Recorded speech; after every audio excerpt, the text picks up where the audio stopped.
Okay, so if you have ever stood right in the middle of a completely messy room, looked around at all the clutter, and felt just utterly paralyzed by the sheer volume of work ahead of you, well, you are exactly in the right place. Welcome to this explainer. Today, we are unpacking a surprisingly simple, honestly groundbreaking premise for mastering your household order. We're going to be looking at some fascinating concepts from Eva Jenkins' The 1-Minute Spike.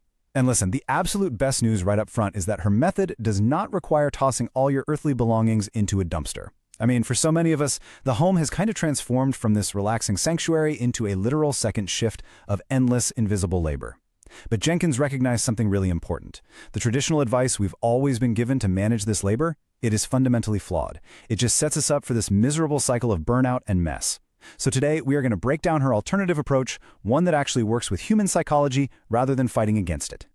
Right off the bat, the source material identifies this classic trap that trips up almost everyone who's just trying to get organized, and that is the minimalist influencer demand. You know the exact type of content we're talking about, right? They insist that to find true peace, you have to throw away literally everything you own, sleep on a single beige floor cushion, and own exactly one ceramic bowl. It's this extreme lifestyle overhaul that, frankly, just adds a ton of guilt to our already stressful lives. When your home doesn't look like a sterile, modern art museum, you feel like you're failing. But let's be real. Grounded, realistic households look entirely different. You have hobbies, you have kids, you have mail that needs sorting, and, things you actually need to live a normal functioning life.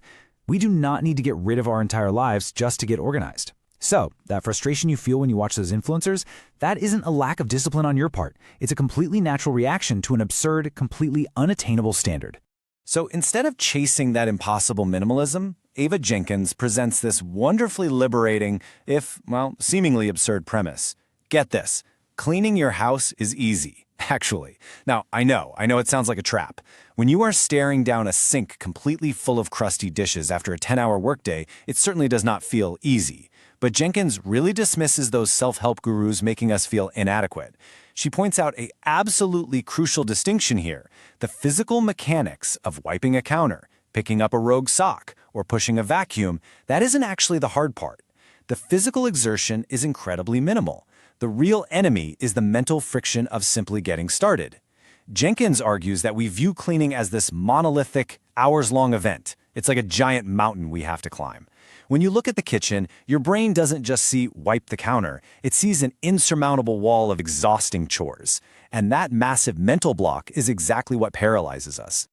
So to shatter that massive mental block, Jenkins introduces a highly accessible psychological hack. It's known as the 1-minute rule. And the true beauty of this method is that it doesn't require you to suddenly feel some magical burst of joyous energy. Starting with zero motivation is completely fine. In fact, it's expected. You simply clean for exactly 1 minute. Not an hour, not until the room is spotless. Just 60 seconds to wipe down the coffee table or load maybe 5 plates into the dishwasher. Jenkins actually details this really fascinating case study in her book about a client who was facing a massive borderline hoarding issue. This client was so overwhelmed she hadn't cleaned her living room in 2 whole years. Jenkins didn't prescribe some intense weekend purge. Instead, she asked her to spend just 60 seconds a day throwing away obvious trash. By giving her brain permission to stop after a single minute, the overwhelming friction of starting was completely removed. That 1 minute literally broke the paralysis. So the crucial point is what happens in your brain right after those initial 60 seconds expire. Generating just 1 minute of action creates a finished task. And from a psychological standpoint, human brains absolutely love checking things off a list. It's a closed loop.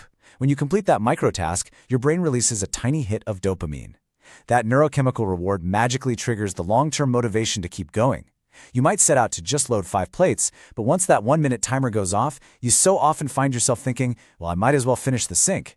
It just proves that you don't need to cultivate immense willpower or wait around for inspiration to strike. You merely need to hack your own productivity cycle.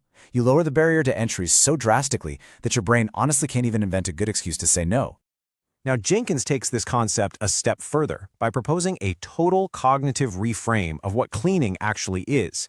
Instead of viewing household order as this mundane, repetitive punishment that you're just forced to endure, what if you treat it as a spike interest? Basically, this means treating household functioning as a highly specialized, cultivated area of expertise. Think about how someone obsesses over perfecting their golf swing or meticulously tuning a mountain bike. They research techniques, they buy the exact right tools, and they take immense pride in the execution. Well, Jenkins suggests applying that exact same energy to your home. You aren't just doing boring chores anymore. You are actively mastering a skill. When you learn exactly which solvent cuts through stove grease the absolute fastest, or you perfectly optimize the layout of your laundry room, you are operating as an expert. It shifts your whole posture from being a reluctant participant into an active, highly engaged specialist. And let me tell you, when you adopt this mindset, you are operating in a completely different tier.